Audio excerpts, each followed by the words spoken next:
Assalamualaikum warahmatullahi wabarakatuh. Kembali lagi di channel Berita Mistis. Untuk kisah kali ini ada sebuah kisah yang diambil dari akun Facebook yang bernama Dia Logika Setiawan.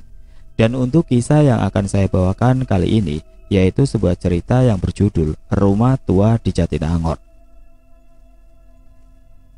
Sebelum kita masuk ke ceritanya, tekan dulu tombol like video ini dan jangan lupa tekan juga tombol subscribe channel ini. Dan nyalakan juga lonceng notifikasinya agar tidak ketinggalan cerita-cerita baru dari channel ini. Dan bagi teman-teman yang ingin membaca langsung ceritanya, nanti silakan saja kunjungi linknya yang nanti akan saya sertakan di kolom deskripsi. Dan seperti apa untuk kisah kali ini, langsung saja kita simak berikut ini.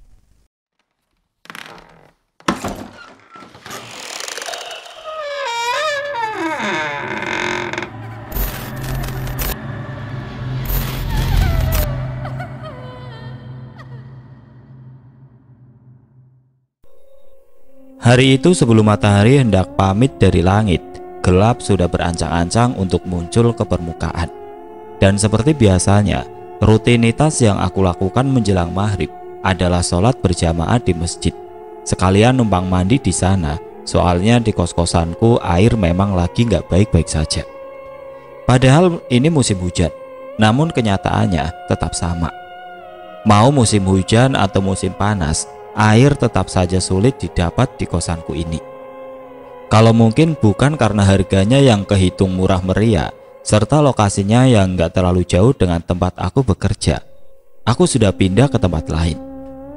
Berbekal sarung serta peci yang terbungkus kresek hitam, aku pun mulai melaju menembus ramainya jalan kota ini bersama si Denok, Vespa tua yang menjadi andalanku. Meluncur dari arah Cibesi lalu masuk ke jalan besar yang menghubungkan 3 universitas ternama di Indonesia. Memang menjadi rutinitas yang sudah kenyang aku makan tiap hari. Meski pada sore ini suasananya tidak terlalu ramai, namun kendaraan luar kota yang berlalu lalang masih nampak aktif melewati jalan kota ini. Bersama cahaya jingga yang terasa hangat merayap perlahan di balik punggungku yang hanya memakai kaos polos serta celana pendek berwarna abu tua, aku bersiul menikmati perjalanan singkat menuju kamar mandi untuk beribadah dan sekalian numpang mandi di sana. Jatinangor, tujuanku sekarang adalah menuju Masjid Al-Jabar. Sebuah masjid yang cukup besar, di mana masjid tersebut terletak di pinggir jalan yang menghubungkan pertigaan jalan antara Kiara Payung, Sumedang, dan perputaran arah menuju kota Bandung. Masjid tersebut cukup ramai tiap harinya. Selain dipakai untuk beribadah, warga setempat juga mahasiswa. Tidak sedikit pula mereka yang sekedar melepas lelah setelah berkendara lama di perjalanan, ikut numpang berteduh lelah di selasar masjid tersebut. Saat kedua telapak kakiku sudah sampai di selasar Masjid Al-Jabar, suasananya cukup ramai karena jam dinding masjid sudah hampir menunjukkan waktu azan maghrib akan segera berkumandang. Lantas dengan gerak agak tergesa-gesa, aku pun mulai memasuki ruangan kamar mandi masjid tersebut yang berada di arah paling pojok sebelah kanan, di mana sepintas saja dari arah tersebut rimbun serta heningnya suasana jalan menuju bumi perkemahan Kiara Payung bisa terlihat dan dirasakan meski secara tidak langsung. Dan ini apa? Di ketika itu, entah karena faktor aku yang mungkin lagi cemas karena terlalu tergesa-gesa, sepintas saja saat aku tengah berjalan menuju kamar mandi, tanpa sengaja sisi bola mataku mendelik ke arah jalan sepi yang menjadi penghubung 2 lintasan menuju bumi perkemahan Kiara Payung. Dari arah seberang jalannya yang remang-remang, aku melihat seorang pria yang menggendong ransel di punggungnya. Ia juga nampaknya memakai hoodie berwarna kecoklatan. Meski tidak terlalu jelas, seperti sedang berdiri tegak dengan posisi lurus dan tepat sejajar dengan tempat di mana aku berdiri sekarang. Hampir beberapa menit aku memandangi pria tersebut. Aku pun semakin merasakan bahwa pria tersebut juga seperti semakin mengawasi dan memandang dengan tatapan tajam ke arahku. Sudahlah, positif thinking aja. Mungkin pria tersebut sedang menunggu jemputan teman atau bapaknya, batinku. tanpa keraguan, lalu berlalu mengabaikan dan mulai masuk ke kamar mandi. Selesai sholat berjamaah, sejenak aku pun duduk di depan selasar masjid sembari menikmati suasana malam yang sebentar lagi pekatnya akan mendominasi langit di kota ini. Lampu-lampu jalan sudah terlihat benderang. Dihiasi pula dengan lampu kerlap-kerlip para pedagang makanan, juga para wirausahawan yang bergelut di bidang kopi center. Semuanya sudah menyalakan lampu. Kendaraan yang berlalu lalang pun sudah bertambah sedikit lebih ramai lagi sekarang ini. Di depanku terlihat gerbang pagar bercat hitam, yang dimana dari arah pojok sebelah kirinya tulisan Unpad atau Universitas Pajajaran terpampang tegak dengan lampu sorot LED di atasnya. Aku pernah bermimpi untuk kuliah di tempat tersebut sebelum faktor lain yang berhubungan dengan ekonomi nyatanya memupuskan harapan itu. Namun kedua bola mataku kembali berhenti. Saat ini masih menangkap sosok yang sama meski mustahil untuk dijelaskan. Pria yang menggendong ransel serta memakai jaket hoodie berwarna kecoklatan itu kini kembali aku lihat. Dan saat ini lebih jelas lagi karena ia berdiri di bahu jalan yang cukup terang. Dan anehnya, pria tersebut kembali berdiri tepat sejajar dengan tempat di mana aku terduduk dia memandanginya. Apa mungkin pria tersebut sedari tadi mengikutiku? Aku bisa melihat kedua bola matanya yang berwarna kehitaman memandang ke arahku dengan ekspresi wajah yang datar. Tubuhnya nampak kaku dan tidak bergerak sama sekali. Yang anehnya lagi, sudah hampir beberapa menit aku terpana melihatnya. Sosok tersebut tidak kunjung juga berkedip. Beberapa menit berselang, kedua bola mataku masih menatap sosok pria di persimpangan jalan itu. Ia sekarang ini masih berdiri tegak, tepat di bawah lampu jalan yang menyorot ke arahnya hingga berwarna kekuning-kuningan. Selain hal itu, tepat di samping sebelah kanannya, gerbang utama Universitas Pajajaran masih tertutup rapat, menandakan bahwa tidak ada siapapun yang bisa masuk ke dalam sana. Pos-pos security yang berada di sekelilingnya pun nampak hening. Lantas bila demikian, untuk apa pria tersebut berdiri di depan gerbang itu? Ia dari tadi berdiri di tempat sepi. Hanya punggungnya saja yang tanpa sengaja terawasi oleh beberapa kendaraan bermotor yang malam ini berlalu lalang dari lawan arah, tepat dari tempat ia berdiri. Tidak ada yang aneh, pikirku. Otakku masih mencerna perkara tersebut sebagai kejadian yang normal. Bisa saja saat ini pria itu memang benar-benar sedang menunggu jemputan, dan ada alasan lain kenapa ia tidak menunggunya di bahu jalan yang ramai. Mungkin bisa saja pria tersebut tidak terlalu menyukai suara-suara kendaraan yang bising, atau ia terlalu munafik dengan polusi misalnya. Udah, itu bukan urusanku, pikirku menyudahi pertanyaan tersebut. Karena terlalu asik memikirkan hal yang tidak penting itu, perutku pun mulai berbunyi nyaring. Aku berdiri dari selasar masjid. Pikiranku langsung tersihir oleh hal lain tatkala berbagai aroma makanan tercium sampai ke tempat ini. Tukang sate ayam yang jualan di depan SMP Negeri 1 Jatinangor. Rasanya enak kalau disantap jam segini. Aku pun tergoda oleh bunyi perut dan mulai turun ke arah parkiran untuk menuju tempat yang menjadi langgananku. Asap yang mengepul dari sate yang terbakar di atas panggangannya membuat nafsu makanku kian bertambah. Satu porsi sate ayam yang rasanya juara ditemani pula dengan satu piring penuh nasi putih walau agak sedikit dingin. Memang mantap sekali. Di Jatinangor ini, berbagai jajanan kuliner yang harganya bersahabat dengan kantong memang berjejer. Dan salah satu kuliner favoritku adalah tempat ini. Selain si emas pedagangnya yang ramah, ditambah nilai lain yang membuatku ketertarikan adalah lapak mereka berjualan terhitung cukup bersih dan rapi. Setelah beberapa menit sebelumnya aku selesai makan, aku pun kembali ke atas motor Vespa tuaku. Seorang tukang parkir tersenyum ke arahku. Dia yang memang salah satu sahabat dekat temanku sempat menolak untuk diberikan uang parkir. Alasannya, udah kaya sama siapa aja. Tapi aku memaksanya. Ya walau enggak seberapa, dan walau bagaimanapun ia sedang berjuang mencari rezeki halal untuk anak dan istrinya. Demikian pikirku yang kemudian pergi tanpa basa-basi setelah menyelipkan uang ke arah sakunya. Karena jika tidak demikian, ia kekeh tidak akan menerimanya. Melaju santai di jalur jalan sebelah kanan, aku pun berniat kembali pulang ke kosan. Sepanjang jalan pulang, pekatnya langit di kota ini mulai terasa menaburkan sisi indahnya. Lampu pertokoan yang berjejer sepanjang jalan, para pedagang kaki lima yang mulai terlihat sibuk beraktivitas, juga para pengamen yang berlalu lalang yang masuk di warung ke warung, semua terlihat bergerak. Pada suatu waktu, keindahan yang terkadang tanpa sengaja bisa bikin kita rindu kalau kita pergi atau meninggalkan tempat ini.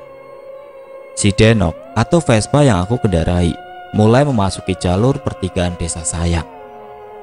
Kosanku yang berada di kawasan desa Sibesi, atau lebih tepatnya berada tidak begitu jauh dengan Jatos atau Jatinangor Town Square atau mall, sebentar lagi akan segera aku jambangi. Namun entah kenapa, perasaanku masih saja berkata penasaran dengan sosok seorang pria yang beberapa menit ke belakang secara tanpa sengaja aku lihat.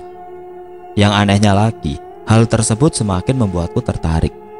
Aku yang saat ini berada di depan pertigaan pos polisi Jatinangor akhirnya memutuskan untuk berputar arah dan kembali ke jalur utama yang berada di samping jalan Masjid Al-Jabar.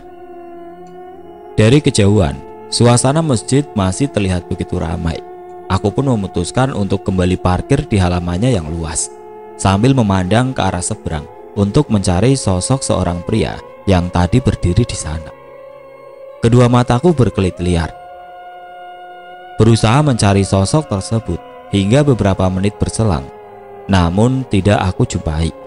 Sepertinya tadi pria itu memang tengah menunggu jemputan untuk pulang. Mungkin hanya halusinasiku saja yang terlalu berlebihan menganggap ia sosok yang bukan-bukan. Setelah memastikan keadaan yang demikian, aku pun memutar Vespaku yang berada di parkiran untuk melanjutkan kembali perjalanan menuju pulang. Namun setelah beberapa detik saja, Vespa tersebut aku starter. Entah datang dari mana. Kini pria tersebut tiba-tiba saja muncul dari tempat tadi ia berdiri. Kemudian ia kembali memandang ke arahku. Pria yang memakai jaket hoodie berwarna coklat itu kini terlihat lebih jelas. Aku sekarang ini juga bisa melihat secara langsung kedua matanya yang nampak sayu tengah memandang ke arahku. Wajahnya yang putih nampak pucat seperti orang yang sedang sakit. Lalu ada hal lain yang membuatku bergidik sekaligus bingung. Sosok tersebut kini melambaikan sebelah tangannya padaku, sebuah isyarat yang secara tidak langsung memanggilku untuk mendekat ke arahnya. Beberapa kali tenggorokanku sempat menelan ludah, hal yang sering aku lakukan ketika kaget. Namun itu tidak berpengaruh pada pria berjaket coklat itu. Ia masih berdiri tegap di seberang jalan, atau lebih tepatnya di depan gerbang Unpad yang lama, dan masih melambai-lambaikan sebelah tangannya ke arahku. Aku yang sempat menengok ke arah sekitar hanya untuk sekedar memastikan bahwa ia memang melambaikan tangannya padaku. Tidak ada orang lain di belakangku yang merespon lambaian tangannya. Meski saat ini ada beberapa orang di halaman parkir, namun mereka acuh dan nampak sibuk dengan urusan mereka masing-masing. Hal tersebut yang membuat kesimpulan terakhir bahwa pria itu saat ini memang melambaikan tangannya padaku. Ada hal yang aneh yang aku sendiri mulai rasakan. Tak lain hal tersebut adalah di mana aku tidak takut atau ragu untuk mengendarai motor, kemudian berjalan menghampiri ke arahnya. Aku mulai menyeberangi jalan, lalu berdiri di depannya. Kali ini wajah pucat dan mata sendu miliknya semakin jelas aku lihat, karena sosok tersebut hanya berdiri beberapa meter saja di depanku. Pria tersebut memang memakai jaket hoodie polos berwarna coklat terang. Ia mempunyai rambut ikal dengan tulang pipi yang nampak menonjol di antara kedua pipinya. Dan jika diperkirakan, usianya sepertinya tidak jauh berbeda dengan usiaku. Hanya saja ukuran tubuhnya sedikit lebih pendek, karena tepat aku berdiri di depannya. Ujung kepala pria tersebut hanya sejajar rata dengan daguku. Pria tersebut masih berdiri di depanku. Kedua matanya yang bulat namun nampak seduh saat ini memang memandang ke arahku. Meski secara tidak langsung, jika disadari Kedua matanya tidak berkedip sama sekali. Ia kemudian tanpa bicara mengarahkan telunjuk ke arah jalan lurus yang berada di arah samping kanannya. Jalan tersebut tepat mengarah ke arah jalur bumi perkemahan Kiara Payung. Setelah kedua telunjuknya selesai ia arahkan, kemudian ia kembali memandangku seolah berkata, "Bisakah kau mengantarku ke sana?" Bodohnya aku malah menganggukkan kepala, lalu bergegas menstater si Denok dan mulai balik menghampirinya. Kini sosok pria yang tidak aku kenal itu duduk di belakang jok Vespaku. Di lain sisi, aku pun mulai menarik pelan gasnya. Lalu kami berdua mulai melaju ke arah jalan menuju bumi perkemahan Kiara Payung. Dalam pikiran yang benar-benar kosong, aku tidak menyadari satu hal. Apakah benar pria yang di belakangku ini manusia? Hanya ada beberapa lampu jalan yang tertempel di pinggir jalan. Jalur bumi perkemahan Kiara Payung ini memang terbilang minim cahaya, ditambah dengan banyaknya pohon-pohon yang rindang berjejer tidak karuan di samping kanan dan kiri jalan. Banyak sekali pepohonan hijau yang tumbuh subur di tanah milik negara ini. Usia pepohonan yang tumbuh di tempat ini pun bervariatif. Hal tersebut dapat dibuktikan langsung dengan diameter pepohonan, juga jenisnya yang beraneka ragam. Aku dan pria yang saat ini aku bonceng sudah melewati jalur ITB atau yang bisa dikenal dengan jalur Jalan Menara Loji. Di sepanjang jalan yang sudah kami berdua lewati, pria tersebut sama sekali tidak berbicara.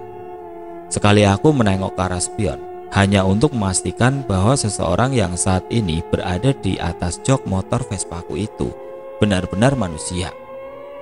Mulai memasuki kawasan jalan di samping BBG Bandung Girgahana Golf, pria tersebut pun masih enggan bicara sama sekali. Aku mencoba mengalihkan degup jantungku yang terasa mulai berdebar tidak karuan dengan cara mengetuk-ngetukkan kepala kaki ke atas pijakan Vespaku. Yang membuatku sedikit merinding adalah sepinya jalanan yang sedang aku lewati sekarang ini. Aku yang terhitung jarang melewati tempat ini pada akhirnya mulai berpikir, apakah benar jalan menuju jalur bumi perkemahan Kiara Payung itu sesepi ini jika di malam hari? Atau mungkin detik ini aku yang kurang beruntung? Enggak, sudahlah, batinku. Otakku mulai kupaksa untuk resionis, mencoba menepis hal-hal negatif yang saat ini berkecamuk di dalam isi pikiran. Aku teringat kata temanku bahwa jika dalam keadaan takut, pikiran kita terlalu tertuju pada ketakutan itu, maka kita akan celaka. Cobalah untuk membuat diri serileks mungkin agar isi pikiran kita tidak terlalu cemas, agar tidak terjadi hal-hal yang tidak diinginkan.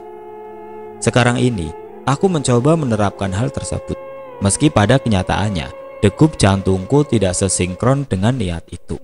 Apalagi jika tanpa sengaja, aku curi-curi pandang lewat kaca spion pada sosok yang saat ini tengah menumpang di atas motorku.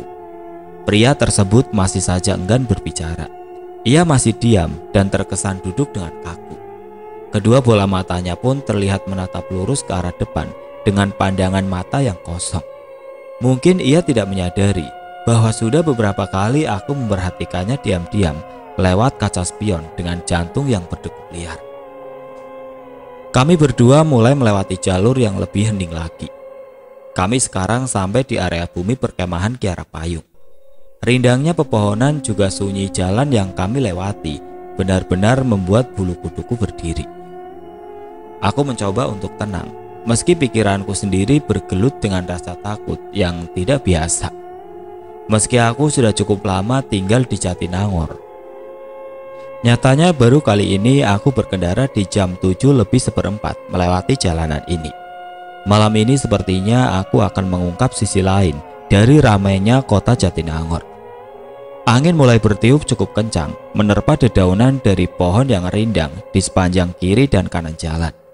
Hanya suara motor milikku yang memecah suasana sunyi di tempat ini. Sesekali aku memandang ke arah kiri dan kanan hanya untuk memastikan bahwa aku tidak melewati jalur yang salah. Plak! Tiba-tiba saja sentuhan yang dingin terasa pada pundakku. Rupanya pria yang saat ini aku bonceng menepuk pelan bahuku. Tepukan itu seolah pertanda yang menyuruhku bahwa aku harus berhenti di sini. Tanpa berani menoleh ke belakang, aku pun berhenti. Aneh bukan? Ia menyuruhku berhenti, sepertinya tepat di tengah-tengah kawasan bumi perkemahan Kiara Payung. Karena pada detik ini, aku bisa melihat pohon-pohon yang lebih rimbun lagi, juga rerumputan yang tinggi berserakan di sebelah kanan sekitar bahu jalan. Setelah tadi aku lihat sendiri bahwa aku berkendara dan sudah melewati jalur lapangan sepak bola yang terletak di samping kanan arah bawah.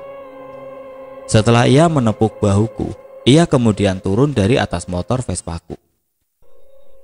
Aku dengan buru-buru mengambil handphone di saku celana pendekku, hanya untuk sekedar memastikan jika orang ini adalah orang jahat, maka tanpa pikir panjang, aku bisa bergegas menelpon polisi. Setelah pria tersebut turun dari motor Vespaku, ia kembali pada sikap dinginnya. Tubuhnya malah berjalan menjauh karena tepat di samping sebelah kananku ada anak tangga yang menurun ke bawah, dan pria berjaket coklat itu terlihat berjalan ke arah sana. Di antara remang-remangnya gelap malam, punggungnya yang tidak terlalu besar bisa aku lihat. Mau kemana? Aku yang berada di belakang punggungnya pun berteriak. Namun pria tersebut tidak menggubrisnya sama sekali. Ia masih saja terlihat berjalan dengan dingin menuju anak tangga yang tepat mengarah ke bawah. Bodohnya aku, karena saking cemasnya, aku pun malah mengikuti langkah kaki pria tersebut di belakang punggungnya. Aku membuntutinya, lalu kemudian mulai berjalan menuruni anak tangga yang beberapa meter saja di depanku mulai dilalui olehnya. Aku bisa merasakan hawa dingin kian merayap pelan di tangan hingga ujung kakiku. Karena cuma memakai celana pendek dan kaos polos yang juga pendek, hawa dingin tersebut benar-benar terasa menembus tulang di sekitar betis juga punggungku. Di sisi lain, tidak begitu jauh dari sebelah kananku, rumput-rumput tinggi terlihat begitu menyeramkan. Gundukan rerumputan tersebut terlihat seperti monster berambut gimbal yang tengah membuntuti langkah kakiku sekarang ini. Ditambah dengan sisi lain di sebelah kiriku, di mana pepohonan yang tinggi juga rindang. Terlihat seperti barisan raksasa yang tengah husu mengawasi gerak-gerikku. Kita mau kemana? Aku kembali berteriak. Suaraku memecah hening, juga menyingkap gemersik angin. Ia masih tidak menjawab. Suara adzan Isya hawar-hawar terdengar dari jauh, hal yang membuatku sedikit lega. Aku mulai berpikir, jika pria yang saat ini berada di depanku ini setan, mungkin ia akan mengadu karena kepanasan jika mendengar bait-bait suara azan yang sedang dikumandangkan. Karena kata orang tuaku, setan juga biasanya takut dengan suara-suara ayat suci Al-Quran yang lantang dikumandangkan. Namun kembali, pria tersebut tidak menggubris teriakanku. Ia pun tidak menggubris atau merasa kepanasan ketika mendengar merdunya suara azan yang tengah berkumandang. Ia masih terus berjalan, bahkan kali ini langkahnya yang aku buntuti mulai masuk ke arah semak belukar. 1000 pertanyaan mulai tergugah di isi kepala. Aku menyalakan senter lewat ponsel yang aku bawa, sembari berjalan dan merekam kejadian saat ini, di mana aku membuntuti seorang pria aneh hingga masuk ke semak belukar. Setelah kira-kira 10 menit berselang, bersamaan dengan suara adzan Isya yang tadi berkumandang mulai berhenti, aku mulai menemukan titik terang dari tujuan pria aneh itu. Di depanku terlihat sebuah bangunan kecil yang berbentuk seperti rumah dengan cat berwarna putih pucat, juga keramik luar serta kacanya nampak bolong-bolong. Pecahan kaca juga kayu terlihat berserakan pada pelatarannya. Selain itu, tumbuhan merambat yang tumbuh liar terlihat menempel di sepanjang talang air serta tembok yang tidak terawat dan nampak kusam. Aku mulai merasakan perasaan yang tidak enak. Bahkan kedua kaki serta tanganku mulai bergetar. Otakku sudah tidak lagi bisa mencerna hal-hal positif sekarang ini di sini. Pria yang berjaket coklat itu pun mulai terlihat berdiri mematung dan masih membelakangiku tepat di selasar rumah tua yang saat ini bertengger di depanku. Degup jantungku kian berdebar. Sesekali mataku menatap sekeliling, namun fokusku kembali terarah pada sosok yang saat ini berdiri kaku membelakangiku. Nafasku kian susah diatur. Pandanganku serasa kabur, jantungku seperti irama musik underground. Berdegup kencang sampai kerasa ke ubun-ubun. Aku mengikutinya berhenti, lalu berdiri mematung tepat beberapa meter di belakang punggungnya. Sebelum mungkin nanti pada akhirnya ada hal lain yang tanpa sengaja aku lihat. Kuhirup nafas panjang. Aku mencoba menenangkan diri. Dek. Saat ini barulah aku ingin berlari, lalu kemudian berteriak sekencang mungkin. Ketika hal yang tanpa sengaja, hal itu nyatanya benar-benar terjadi di luar nalar manusia. Di tengah remang-remang cahaya ponsel yang aku jadikan sebagai baterai, tanpa sengaja ponselku menyorot tepat ke arah kakinya. Yang membuatku kaget bukan kepalang adalah kedua kaki pria berjaket coklat tersebut sama sekali tidak menyentuh tanah. Kedua kakinya terlihat melayang beberapa meter di atas permukaan tanah. Tubuhnya seperti kapas, terlihat ringan hingga sekarang melayang-layang dan sejajar dengan kusen jendela yang berada di hadapannya. Aku berteriak sekeras mungkin, lalu kemudian berlari, putar arah dari tempat tersebut. Jantungku sudah benar-benar tidak bisa diprediksi degupannya. Selain itu, derus nafasku seperti membuncah keluar begitu lepas di balik tenggorokanku. Ya Robi, ya salam, gumamku. Aku benar-benar berlari sekencang yang aku bisa, tanpa berani menoleh ke belakang. Arah pandangan serta kedua mataku benar-benar fokus ke depan. Dengan tangan menggenggam ponsel hingga cahaya senternya berayun-ayun. Nafasku tidak beraturan. Selain itu, kakiku yang sudah bergetar hebat terus kupaksa untuk berlari. Aku mulai menemukan jalan dari anak tangga yang tadi aku lewati. Lantas tanpa pikir panjang lagi, kedua kakiku berlari begitu gesit pada pijakannya. Tanpa takut jatuh meski minim cahaya, aku kembali ke arah motor Vespaku yang terparkir di pinggir jalan dengan perasaan yang was-was serta keringat dingin yang terasa mulai berjatuhan dari kening hingga dagu. Otakku benar-benar terpatok oleh ketakutan sekarang ini.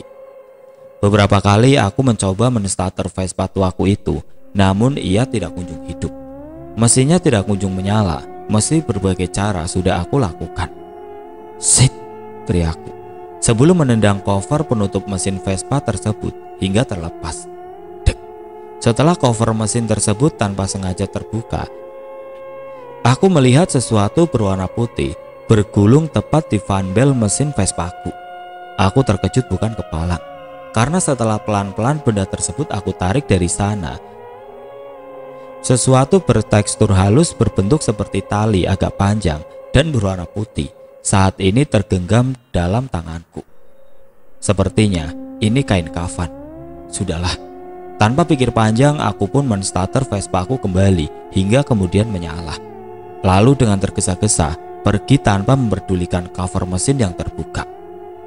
Aku menarik gas motorku sekencang mungkin menembus jalan yang tadi aku lalui, dengan jantung yang berdegup lebih kencang lagi. Segala hal yang terjadi sekarang ini seperti mimpi buruk. Namun aku sendiri sadar satu hal bahwasanya ini bukan mimpi, ini keadaan yang nyata. Masih dalam keadaan setengah sadar karena tersihir oleh rasa takut. Tepat di seberang jalan yang agak sedikit menikung, sesuatu yang ganjil kembali kulihat, meski tidak begitu jelas. Srek.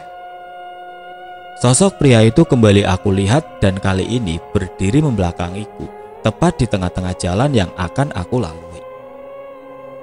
Yang anehnya lagi, entah karena ketakutan yang menyebabkan halusinasi berlebih, atau karena sosok itu memang benar-benar setan gentayangan. Setelah ia terlihat membalikkan badannya, aku sama sekali tidak melihat mata, hidung, juga mulut di wajah pria berjaket coklat itu. Sebisa mungkin aku mencoba mengendalikan motor Vespa milikku, namun stang motor tersebut terasa sangat berat, hingga setelahnya keadaan itu tidak lagi kembali aku ingat.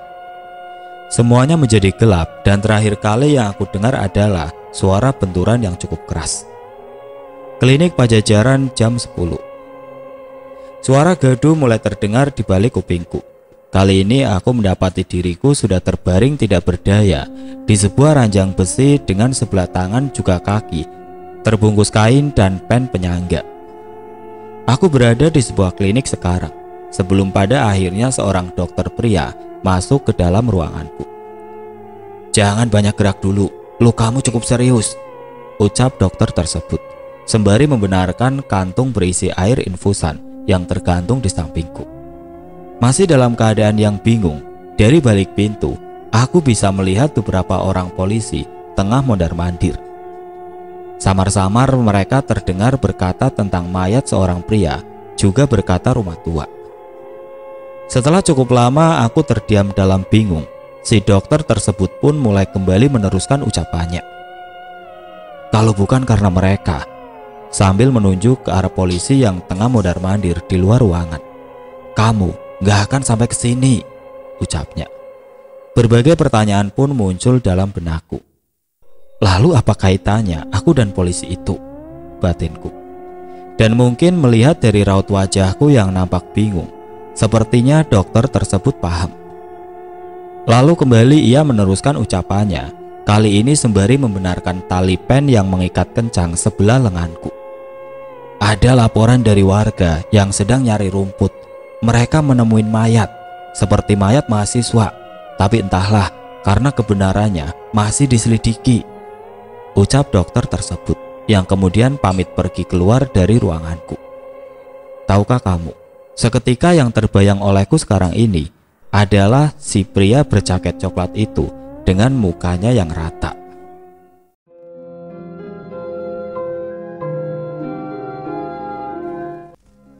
Oke teman-teman, sekian untuk cerita kali ini. Bagaimana menurut kalian tentang kisah ini? Tulis komentar kalian di kolom komentar. Dan bagi teman-teman yang baru bergabung, jangan lupa untuk like, komen, share, serta subscribe channel ini. Dan nantikan kisah-kisah horor berikutnya tetap di channel Berita Mistis. Wassalamualaikum warahmatullahi wabarakatuh.